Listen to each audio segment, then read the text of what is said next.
Hallelujah. Thank you, Jesus. Thank you, Father. Hallelujah. Thank you, Lord.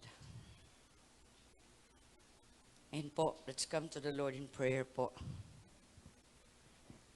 for the word of the Lord. Maraming salamat, Panginoon. We quiet ourselves, Lord. Sabihin nun, tinatahimik namin ang aming sarili, pati na ang aming kaisipan, damdamin, kakayanan. Pinatatahimik din namin ang aming katawan so that while we sit, we rest in your presence. For in your presence, there is fullness of joy. Maraming salamat, Lord. You will speak to us. That the power of the Holy Spirit take hold of every nook and corner of this sanctuary. And may we hear you clearly, Lord. We just don't want information. We want a revelation and transformation in our lives. This we pray in the most precious name of our Lord and Savior Jesus Christ. By the power of thine Holy Spirit we pray. Amen. Amen. Sorry, it's so warm here. No. The presence of the Lord is here. That's why it's warm. Hallelujah. Anyway. Minsan po, yung matagal akong wala, tapos nandun ako. Kaya parang sabi ko, Lord, ano ba ang magandang sasabihin? Siyempre, I serve the Lord. Siyempre, kayo yung makikinig. What do you want me to tell? Yan po laging tanong. Kasi, pwede akong maraming sabihin. Kasi nga, maraming diniposito si Lord. Pero, which one of that? So, we'll start out for today on God's calendar. Kasi lagi niyong naririnig sa akin at least once a month, ano ang sinasabi ng kalendaryo ng Diyos. Kasi ito'y importante sa atin. Kailangan ng ating divine antenna ay laging mataas. Yes, alam natin ang Biblia.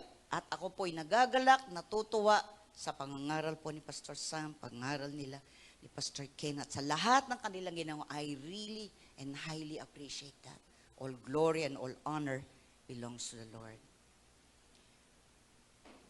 Pero may mga particular na mga bagay na sinasabi ang Diyos which we need to listen carefully kasi kailangan sasabay tayo doon. Kung hindi tayo sasabay, we will miss the opportunity and we will miss the blessing of the Lord doon sa bagay na yun na itinatakda niya. Nakukuha niyo po. May mga bagay na itinatakda ang Diyos. Buwan-buwan at sa ating lahat. Inilagay niya ito sa kanyang salita para mapakinabangan nating lahat. Hindi lang ang mga Hudyo, kundi ang mga Hentil na kamukha natin. We were not born as a Jew, but we are part already. Tayo po ay bahagi na. So, kung anong blessing nila should be our blessing as well. Amen po ba? So, magsimula tayo in the book of Nehemiah, chapter 1, verse 1. Kasi po, we will find this in the Old Testament and then we're going to take it sa Bagong Tipan. Sa pagka-English po, during the month of Kislev. So, ito po ang ating pag-aaralan ngayon, the month of Kislev. In the 20th year, when I was in the fortress city of Susa. Yun ang sabi po ng pagka-Ingles. So, kung babasahin po natin yan, it is in Nehemiah chapter 1 verse 1 sa Tagalog. Ganito ang mga salaysay ni Nehemias na anak ni Hakalias. Noon ay buwan ng Kislev at ika-20 taon ng paghahari ni Artaxerxes. Akong si Nehemiah ay nasa punong lunsod ng Susa. So it means, yung sinasabi niya, the words of Nehemiah, son of Hakaliah. Praise God, nababasa ko yun. Di niyo po napapansin, wala po akong salamin. God brightened my eyes. The words of Nehemiah, son of Hakaliah, during the month of Kislev, in the 20th year, when I was in the fortress city of Susa. Nehemiah chapter 1, verse 1. Thank you, Lord. Zechariah chapter 7 verse 1. Book of Zechariah. So, siyempre, matatagpuan natin yan sa lumang tipan. But it doesn't mean wala nang pakinabang ito sa atin. May pakinabang yan sa atin. In Zechariah, kung babasahin ko yan from the Christian Standard Bible, in the 4th year of King Darius, the word of the Lord came to Zechariah on the 4th day of the 9th month, which is Kislev. Yun po ang nakatala. So it means, sa lumang tipan, ay nakatala doon na sa pagganitong panahon. So ano ang panahon na iyan? Hindi ko na po mabasa sa Tagalog, pero nakalagay din mo na. Zechariah chapter 7 verse 1, ganun din sa. Nung ika-4 na taon ng pamamahala ni Haring Dario, muling nagpahayag kay Zacarias si Yahweh. Naganap ito nung ika-4 na araw ng buwan ng Kislev, ang ika-9 na buwan ng taon. So nakalagay na doon. Nakalagay na doon sa Zechariah chapter 7 verse 1, it is the 9th month. 9th month of what? From the time of Passover, which is March, April. March, April, doon po ang kalendaryo ng Diyos. Yun ang itinatag ng Diyos na kalendaryo niya. Kaya sabi niya, magsimula ngayon, ito na ang inyong kalendaryo. It means, it is their religious calendar. It is where they start. Dito sila nagpasimula. So, in English, sabi niya, in the 4th year of King Darius, the word of the Lord came to Zechariah on the 4th day of the 9th month, which is Kislev. So, anong ibig sabihin ng Kislev? Kasi we need to know, what is that? Ano ba ang ating mapapakinabangan dun sa araw na yon o sa buwan na yon? Ang buwan na yon ay sa ating kapanahunan ngayon is from November 20 to December 20. Yan po ang kapanahunan na yon in year 2025. So, November 20 to December 20. Ang ibig pong sabihin ng Kislev ay trust, pagtitiwala, hope, pag-asa, security. So, 3 bagay ang ating kikilalanin. Alam ko po, busy ang mga tao ngayon dahil magpapasko. Alam nyo po, magmula lang doon sa amin, pupunta ka lang ng Nepo at babalik. 3 oras lang naman.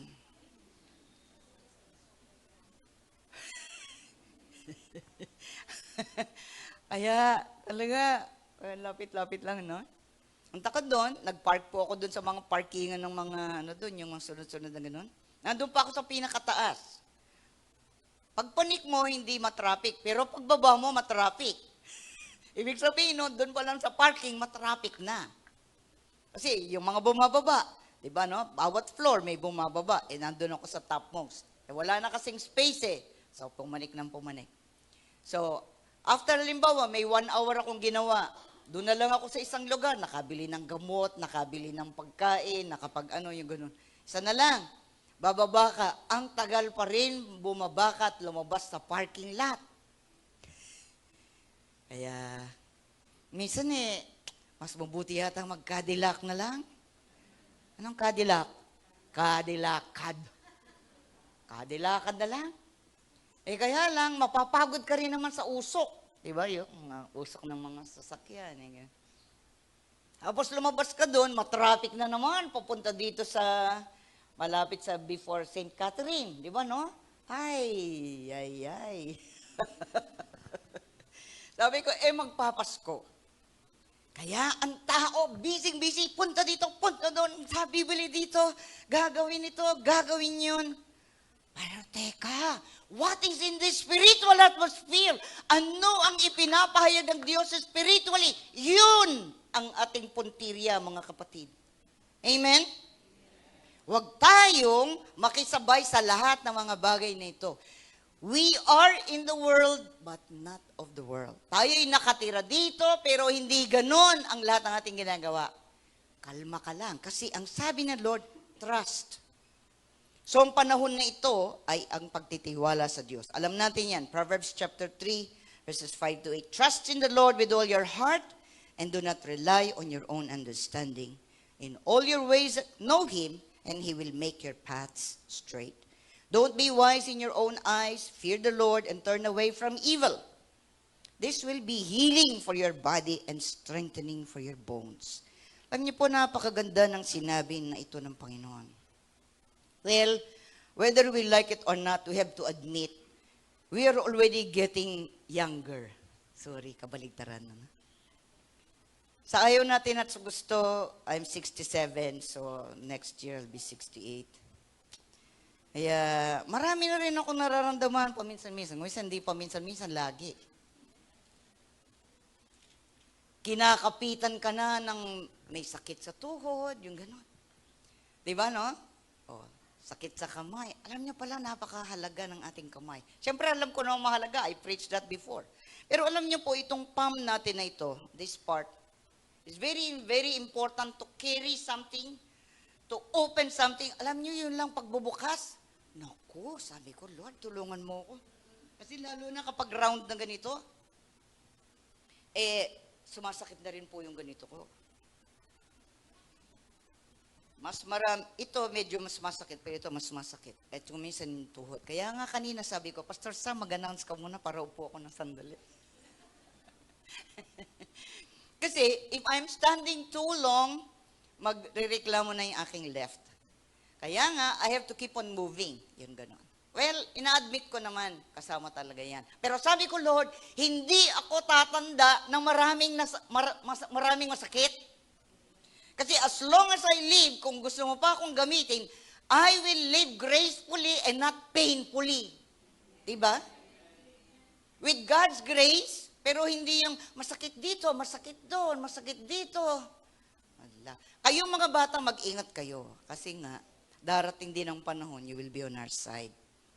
Kaya ngayon pala, makinig na kayo, huwag nyo nga inaabuso yung sarili. Para kapag kayo'y nagdagdag na ng edad, walang masyadong masakit. Ganon din sa pagkain, ganon din sa lahat. Ano? Pero napakaganda ng sinabi ng ito ng Panginoon na tugon sa atin. Kapag nagtitiwala ka sa Diyos ng buong puso at hindi ka nananangan sa iyong sariling karunungan, sabi niya sa Tagalog, kay Yahweh ka magtiwala, buong puso at lubusan at huwag kang mananangan sa sariling karunungan, siya ay sangguniin sa lahat ng mga balak at kanyang itutumpak sa lahat ng iyong lakad. Verse 7, huwag mong ipangahas ang iyong nalalaman, matakot ka sa Diyos, lumayo sa kalikuan. Verse 8, yun ang isang bagay na tinuldo ka ng Panginoon. Ano yun? Sa gayon, can you flash that? Proverbs chapter 3 verse 8, in English and Tagalog. Sa gayon, ikaw ay lalakas at magiging matatag, mawawala ang tiisin, gagaling ang iyong sugat. Sa English po, this will be healing for your body, strengthening for your bones. Yan ang sabi ng Panginoon. Kagalingan sa iyong katawan at kalakasan sa iyong mga buto. Pero anong sikreto nun? Magtitiwala ka sa Diyos. Huwag kang mananangan sa iyong sarili. Kung minsan kasi, akala ng isip mo, kaya mo, pero yung katawan mo, hindi. Diba?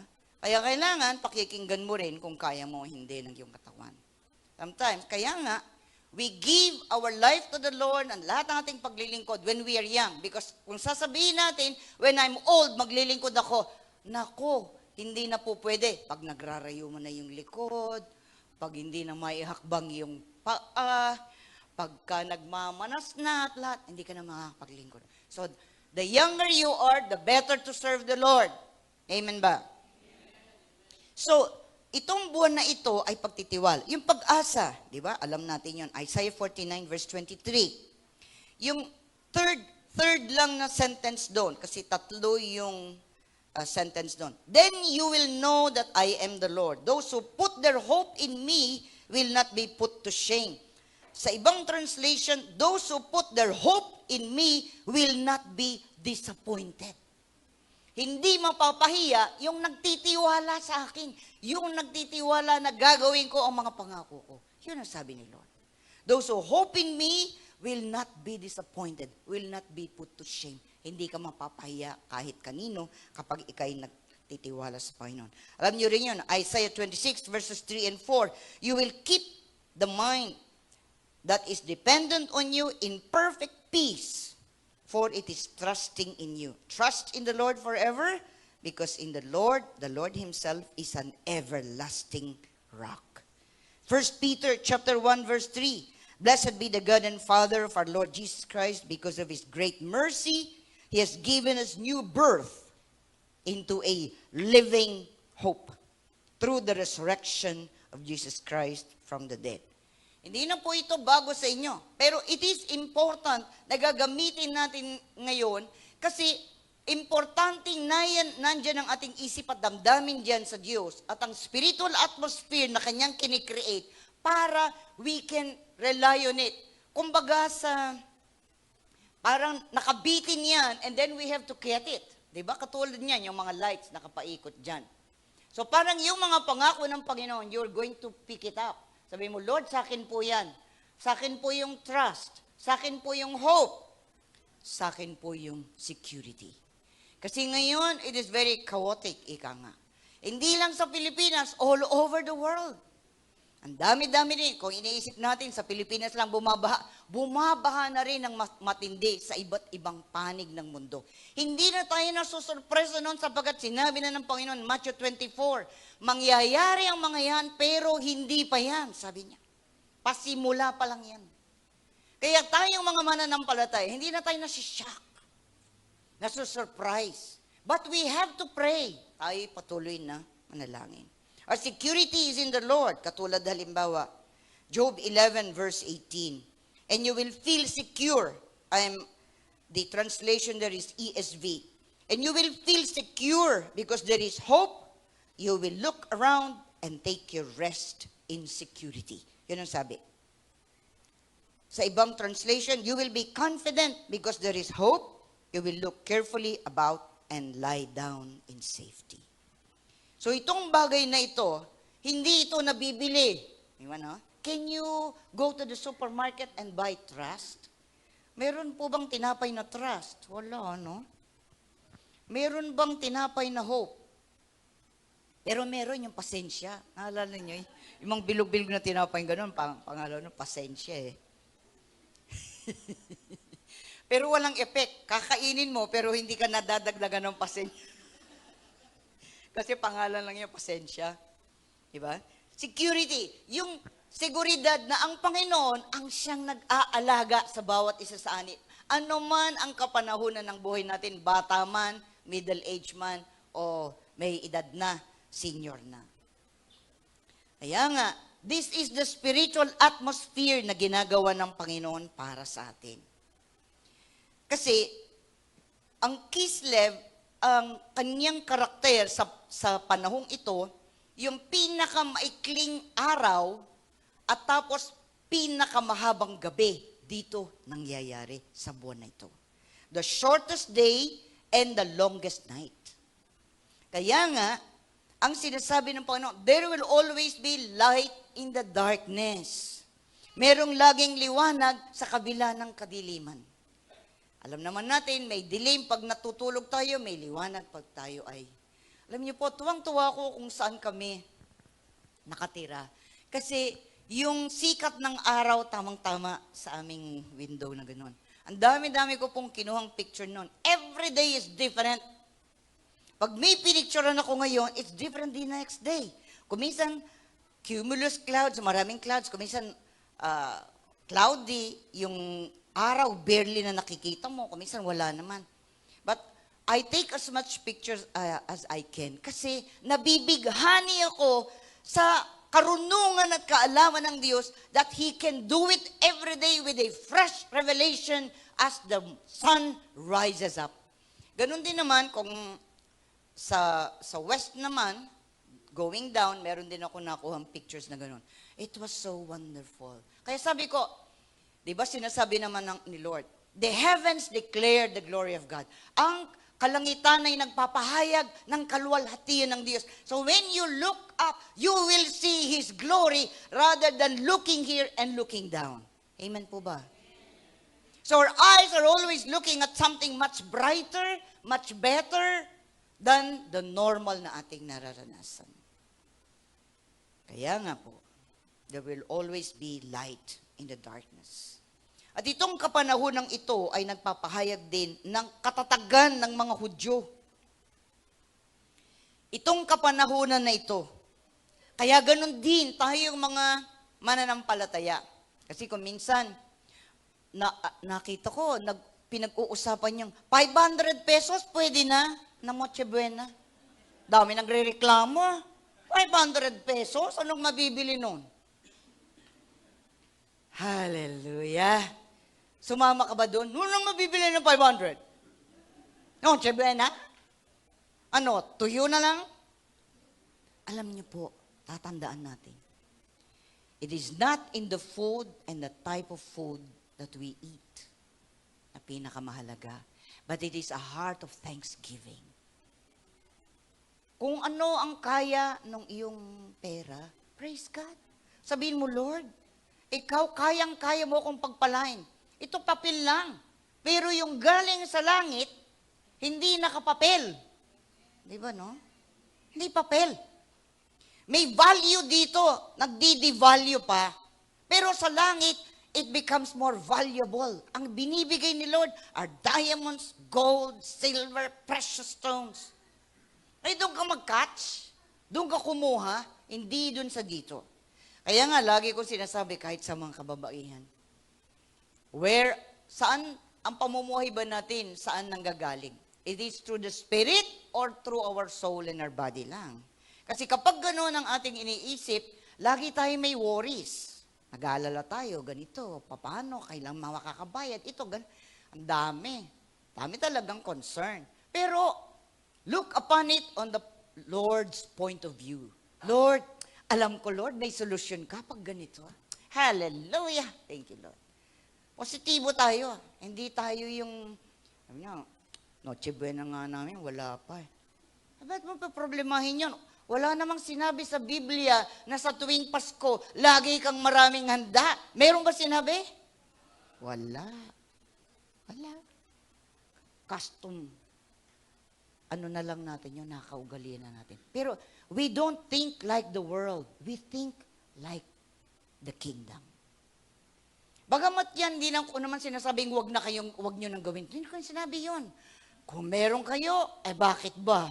Hindi ko naman kontrolado yung inyong pagkain. Hindi ko naman bibigyan ng string yan.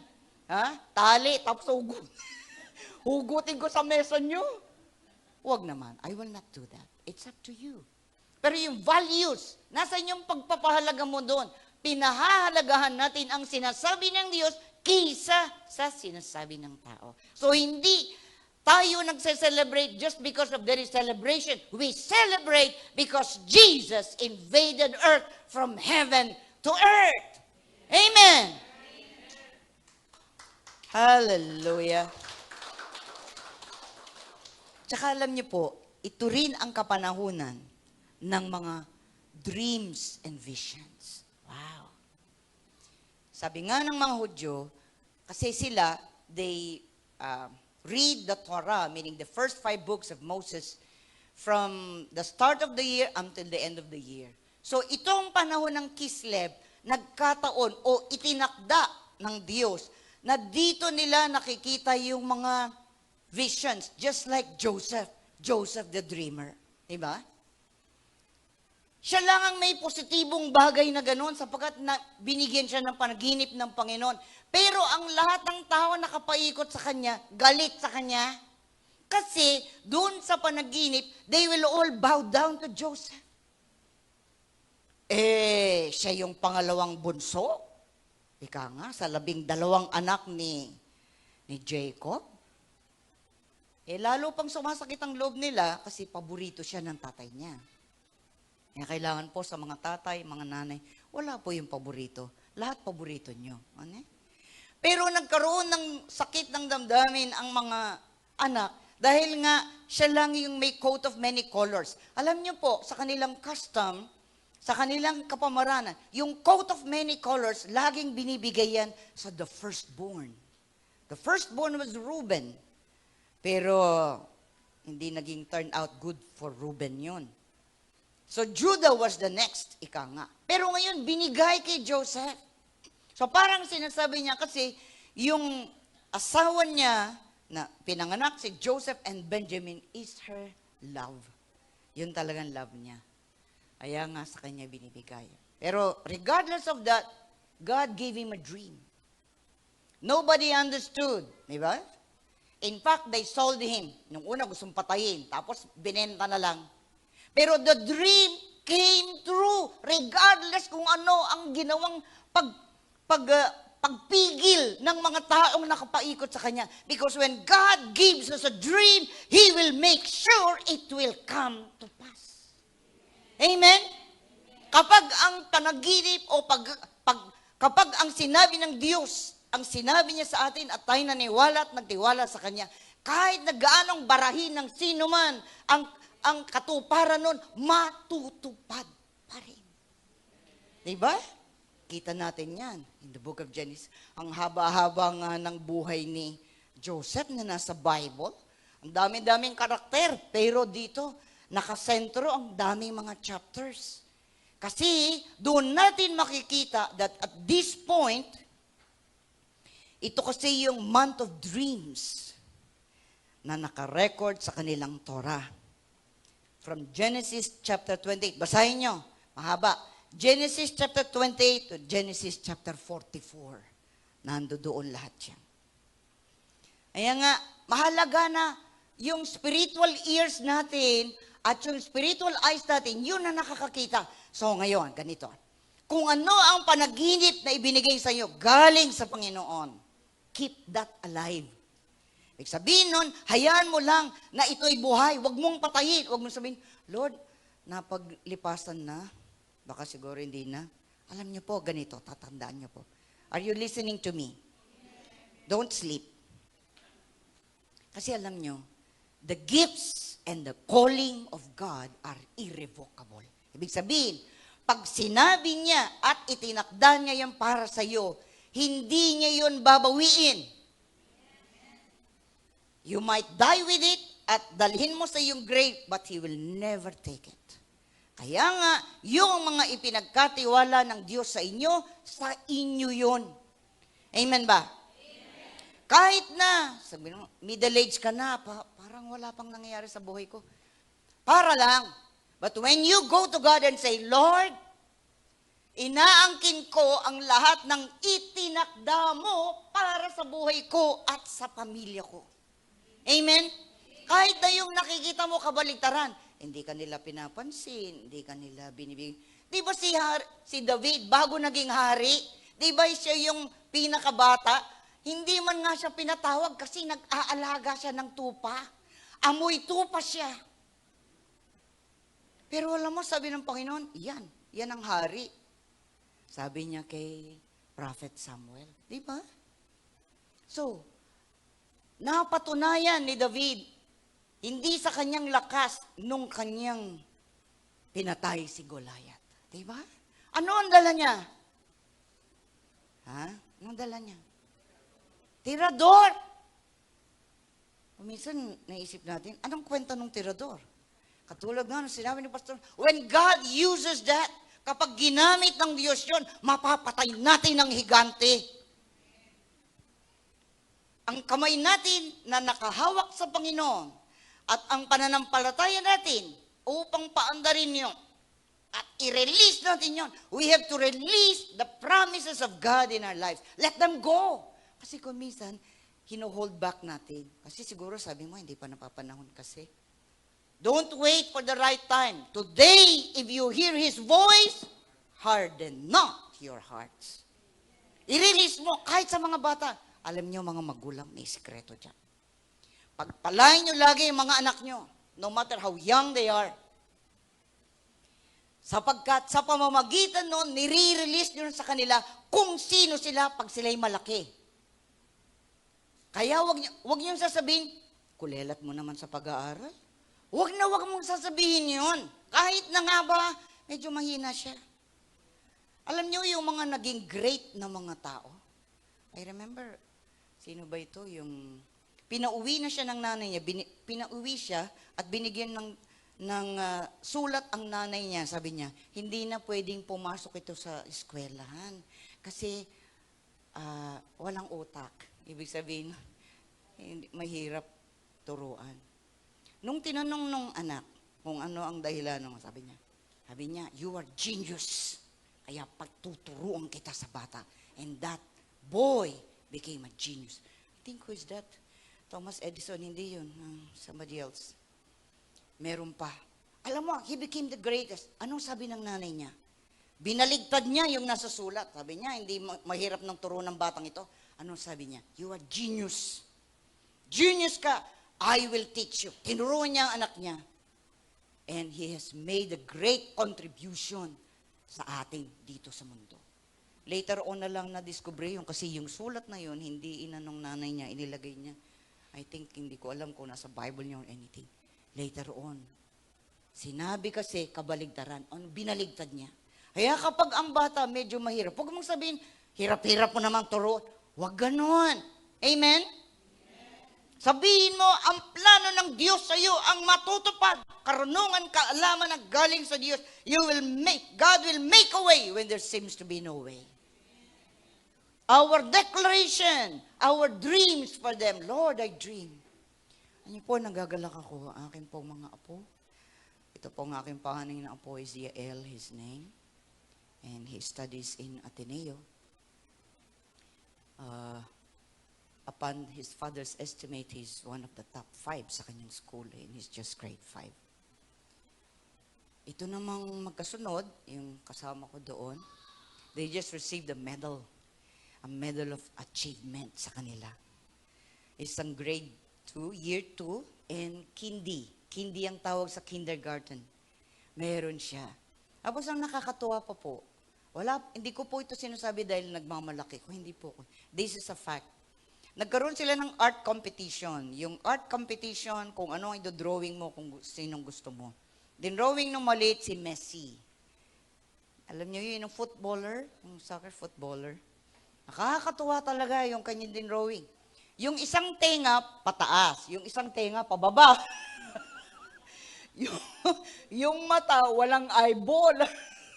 Tapos yung kanyang inilagay na balbas, pataas, imbes na pababa. Pero alam niyo po, third placer pa siya. Tawa kami ng tawa. Every time I see that, pag minsan po papakita, every time, tawa ko ng tawa kasi, alam na alam mong bata ang gumawa, no? Ang taas-taas yung t-shirt hanggang dito. Tapos yung ulo, liit na lang. Pero alam niyo po, glory to God. At yan ay charcoal ang pinagamit niya. Charcoal.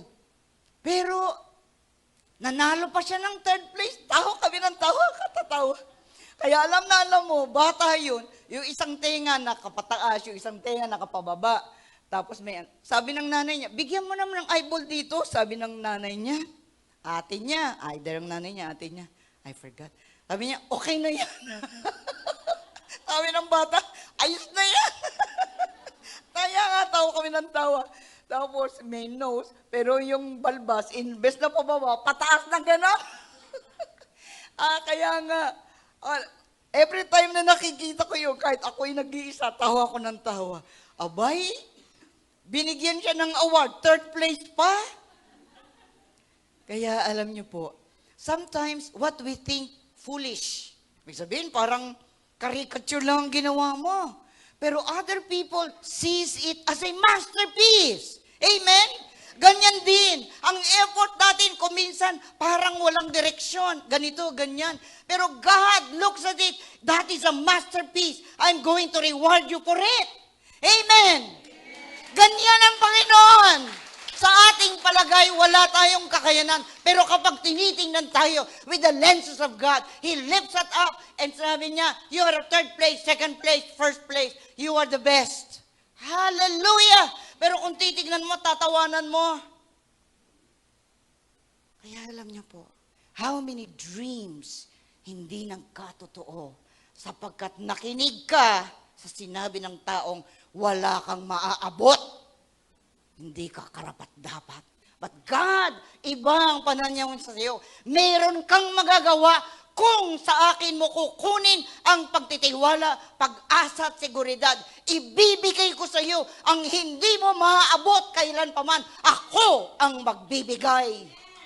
Hallelujah! Kaya alam niyo po, ito po ang panahon ng mga pangarap. Mayroon bang inilagay na pangarap ang Diyos sa iyo? Pero dahil, halimbawa, minsan isip mo, may edad na ako, gawin ko man ito. Bakit po? Merong mga natatapos sa koleyo, 80 years old na. Pero natapos niya. Tayo pa kaya ang mga mananampalataya? No? Kaya nga po, napakabuti po ng Panginoon. Tapos po, ang buwang pang ito ay konektado sa ating mga pagpipili. Choice. Kaya mamili tayo. Anong gusto mo? Paraan ng Diyos o paraan mo? Paraan ng Diyos. Kaya, di ba, sabi ni Joshua, choose for yourself. Kayo ang mamili, sabi niya. Pero ano sabi niya? Joshua chapter 24, verse 3. As for me and my house, we will serve the Lord. Mamili kayo. Ang tao ay binigyan ng Diyos ng kakayanang mamili. Binigay niya yan. Kaya, kapag pinili natin ating sariling paraan, usually there will be heartbreak, brokenness, lahat. Pero kapag pinili natin ang kalooban ng Diyos, we will not be put to shame. We will not be disappointed. Amen po ba? Kaya nga, panahon din ng pamimili. I think I'm long enough, ano? Hallelujah. Thank you, Jesus. Hallelujah. Sana lang po. We have been transferred already from darkness into light.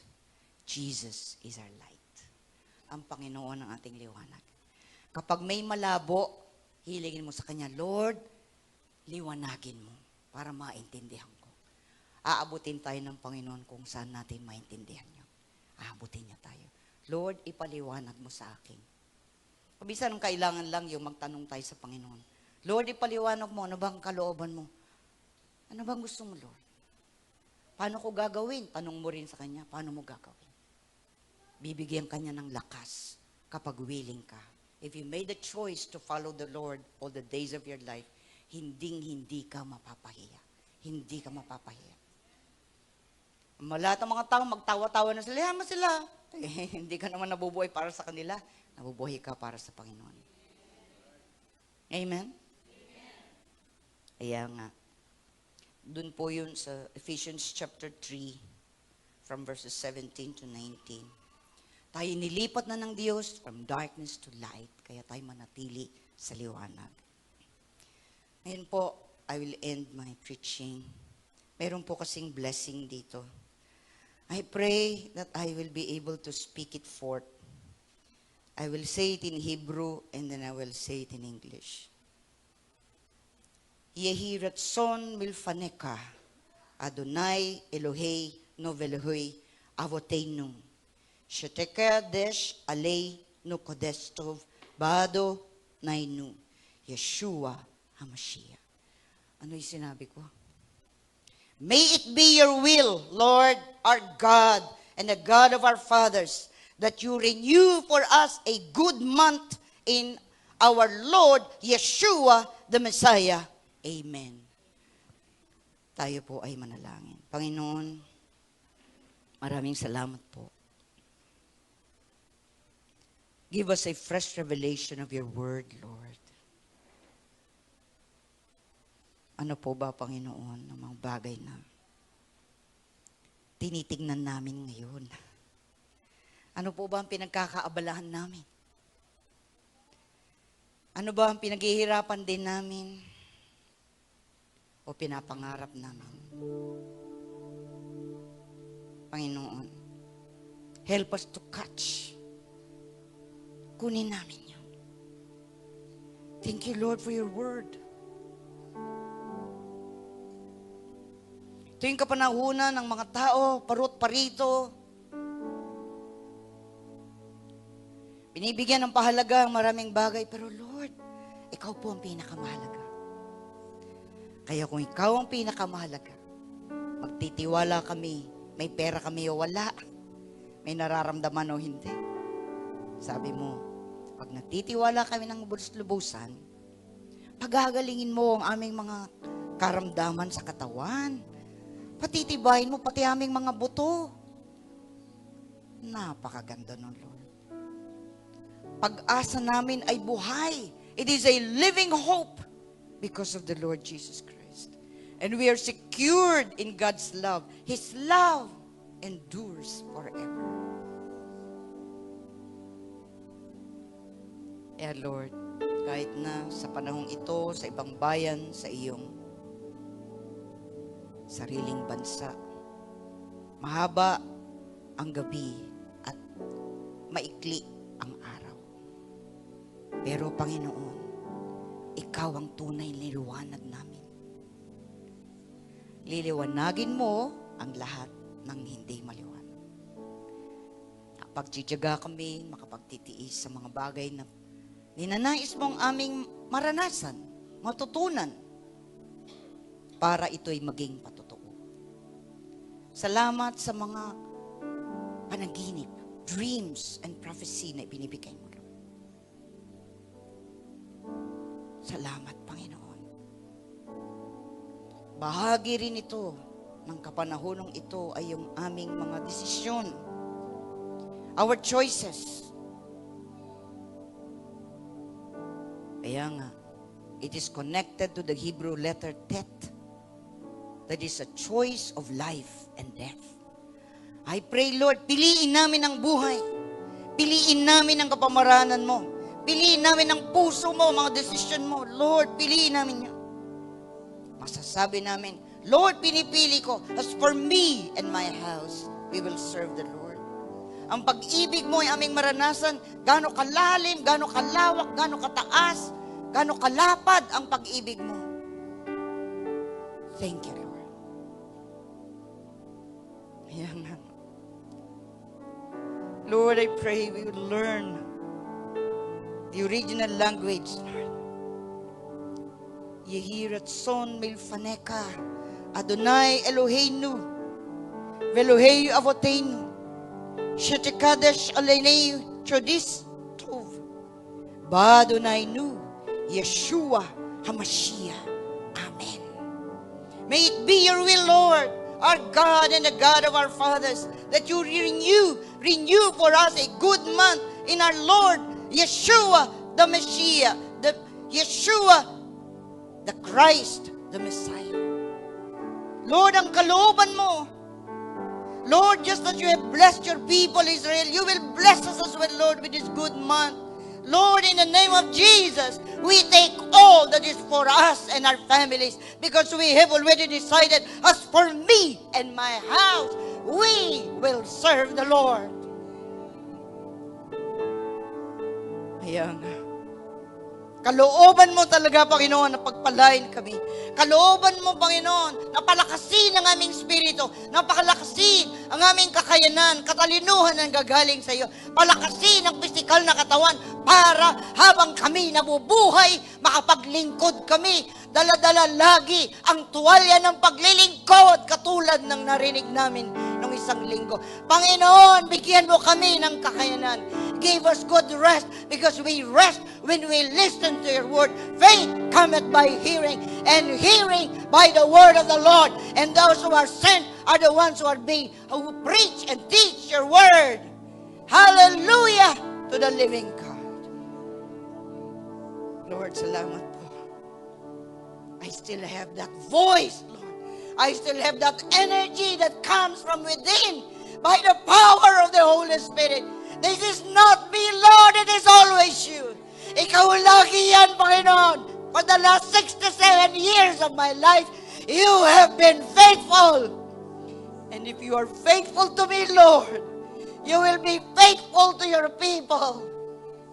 Ikaw, Panginoon, magiging tapat sa lahat sa amin.